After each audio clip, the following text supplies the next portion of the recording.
ଗପଟିର ନାମ ମୂର୍ଖ ରାଜା। ଗୋଟେ ରାଜ୍ୟରେ ଜଣେ ମୂର୍ଖ ରାଜା ରହୁଥିଲେ। ସେ ଯେକୌଣସି ବିଷୟରେ ଚିନ୍ତା କରୁଥିଲେ ନିଜେ ହିଁ ନିଷ୍ପତ୍ତି ନେଉଥିଲେ। ତାଙ୍କର ମନ୍ତ୍ରୀମାନେ ତାଙ୍କୁ ଉପଦେଶ ଦେବାକୁ ଚେଷ୍ଟା କରୁଥିଲେ, କିନ୍ତୁ ରାଜା କାହାରି କଥା ଶୁଣୁନଥିଲେ।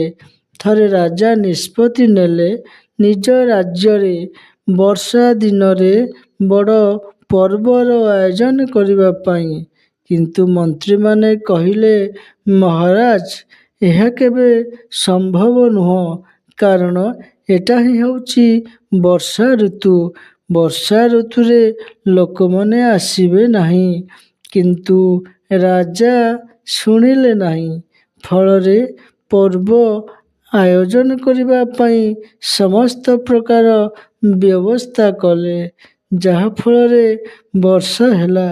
ବର୍ଷା ହେବା ଦ୍ୱାରା କୌଣସି ଲୋକ ଆସିଲେ ନାହିଁ ଏବଂ ରାଜା ବହୁତ ଲଜ୍ଜିତ ହୋଇଗଲେ।